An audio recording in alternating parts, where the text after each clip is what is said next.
T20 ലോകകപ്പിലെ ഇന്ത്യയുടെ ആദ്യ മത്സരത്തിലെ USA-ക്കെതിരെയുള്ള വിജയത്തിന് ശേഷം രണ്ടാമത്തെ മത്സരം നമീബിക്കെതിരെ കളിക്കാനായിട്ട് പോകുമ്പോഴത്തേക്കും ചില മാറ്റങ്ങൾ തീർച്ചയായിട്ടും ഉണ്ടാകും. അത് നിർബന്ധിതമായ ചില മാറ്റങ്ങൾ ഉണ്ടാകുമെന്ന് പറയുന്ന ഒരു ഫാക്ടേഴ്സൊക്കെ ഇവിടെ നിലനിൽക്കുന്നു എന്നുള്ളതാണ്. അപ്പം കഴിഞ്ഞ മത്സരത്തിൽ ബുംറ അവൈലബിൾ അല്ലായിരുന്നു. ആ സാഹചര്യത്തിൽ സിറാജാണ് കളിച്ചത്.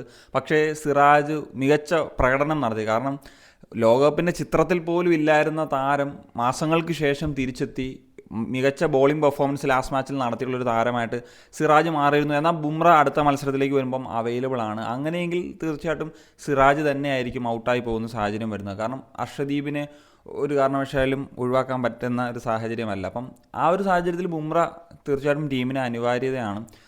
അങ്ങനെ വരുമ്പോഴേക്കും സിറാജിൻ്റെ ഒരു സാന്നിധ്യം നഷ്ടമായേക്കും എന്നുള്ളതാണ്. പിന്നെ വാഷിങ്ടൺ സുന്ദറും ബുംറയോടതുപോലെ തന്നെ കഴിഞ്ഞ മത്സരത്തിൽ സ്ക്വാഡിൽ അവൈലബിൾ അല്ലാത്ത സാഹചര്യങ്ങളൊക്കെ ഉണ്ടായിരുന്നു. പക്ഷേ സുന്ദർ തിരിച്ചു വന്നു. പക്ഷേ സുന്ദറിന് 11ലേക്ക് വരാനുള്ള സാധ്യതകളെന്ന് പറഞ്ഞു കഴിഞ്ഞാൽ തീർച്ചയായിട്ടും കുറവാണ് എന്നുള്ളതാണ്.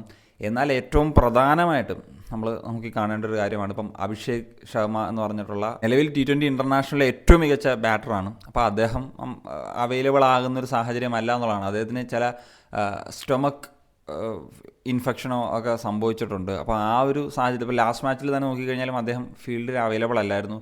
ആദ്യ ബോളിൽ തന്നെ ഔട്ടായിപ്പോയി. പിന്നെ നമ്മൾ അദ്ദേഹത്തെ കണ്ടിരുന്നില്ല. ഇങ്ങനത്തെ ഇൽനസ് ആ ഒരു സമയത്ത് തന്നെ സ്റ്റാർട്ട് ചെയ്തു എന്നുള്ളതാണ്. അപ്പം ഈ ഒരു അവസരത്തിൽ നമീബിയക്കെതിരെ അഭിഷേക് ശർമ്മ കളിക്കുന്നില്ല. അതൊരു ഇന്ത്യയെ സംബന്ധിച്ചിടത്തോളം വലിയൊരു തിരിച്ചടി തന്നെയാണ് എന്നുള്ളതാണ്. കാരണം നമുക്കറിയാമല്ലോ എന്താണ് അഭിഷേക് ശർമ്മ എന്ന് പറയുന്നത്. അദ്ദേഹത്തിൻ്റെ ബാറ്റിംഗ് കാണാൻ തന്നെ ഒരു ഹ്യൂജ് ഫാൻ ബേസ് അവിടെ ഉണ്ട് എന്നുള്ളതാണ്.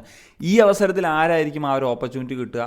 സംശയങ്ങളൊന്നുമില്ല, അത് സഞ്ജു സാംസൺ തന്നെ ആയിരിക്കും എന്നുള്ളതാണ്. അപ്പം സഞ്ജു സാംസൺ നമുക്കറിയാമല്ലോ കഴിഞ്ഞൊരു ന്യൂസിലൻഡ് സീരീസിൽ അദ്ദേഹത്തിൻ്റെ പെർഫോമൻസ് എത്രത്തോളം മങ്ങിപ്പോയി എന്ന് പറയുന്നത്. അപ്പം ഈ സാഹചര്യത്തിൽ അദ്ദേഹത്തിന് തിരിച്ചു വരാനുള്ള ഒരു സാധ്യതകൾ അവിടെ തെളിയുന്നു എന്ന് പറയുന്നതാണ് അവിടെ നോക്കേണ്ടത്. അപ്പം ഇഷാൻ കിഷൻ ആൻഡ് സഞ്ജു സാംസൺ എന്ന് പറയുന്നൊരു ഓപ്പണിംഗ് കോമ്പിനേഷനെ നമുക്ക് ഈ ഒരു നമീബിയ മത്സരത്തിലേക്ക് വരുമ്പോഴത്തേക്കും കാണാൻ സാധിക്കും.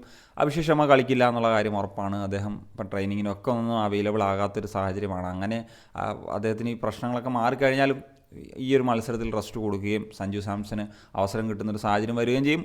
ഈ ഒരു അവസരം സഞ്ജു സാംസൺ എങ്ങനെ ഉപയോഗപ്പെടുത്തുന്നു എന്ന് പറയുന്നത് വളരെ ക്രൂഷ്യലാണ്. കാരണം അദ്ദേഹത്തിൻ്റെ നിലവിലത്തെ ഒരു പെർഫോമൻസ് ഒരു പക്ഷേ സ്ക്വാഡിൽ നിന്ന് പോലും അടുത്ത സീരീസൊക്കെ വരുമ്പോഴത്തേക്കും ഒഴിവാക്കപ്പെടാനുള്ള സാധ്യതകളാണുള്ളത്. അതുപോലെ അദ്ദേഹത്തിന് T20 ലോകകപ്പിൽ ആദ്യമായിട്ട് കളിക്കാൻ കിട്ടുന്നൊരു അവസരമാണ്. അപ്പം ഇതൊക്കെ എങ്ങനെ ഉപയോഗപ്പെടുത്താൻ നമീബിയ പോലത്തെ ഒരു ടീമിനെതിരെയാണ് കളിക്കുന്നത്. അപ്പം അങ്ങനത്തെ ഒരു അസോസിയേറ്റ് ടീമിനെതിരെ കളിക്കുമ്പോഴെങ്കിലും അദ്ദേഹത്തിന് ആ ഒരു പെർഫോമൻസ് നടത്തിയിട്ട് തിരിച്ചു വരാൻ സാധിച്ചില്ലെങ്കിൽ അതും പിന്നീട് ഒരു പ്രശ്നമായിട്ടൊക്കെ മാറുമെന്നുള്ളതാണ്. So that's it guys. അപ്പം നിങ്ങളുടെ ഒപ്പീനിയൻസ് എന്താണ്? തീർച്ചയായിട്ടും കമ്പൂസ് മിഷൻ സെനിങ്.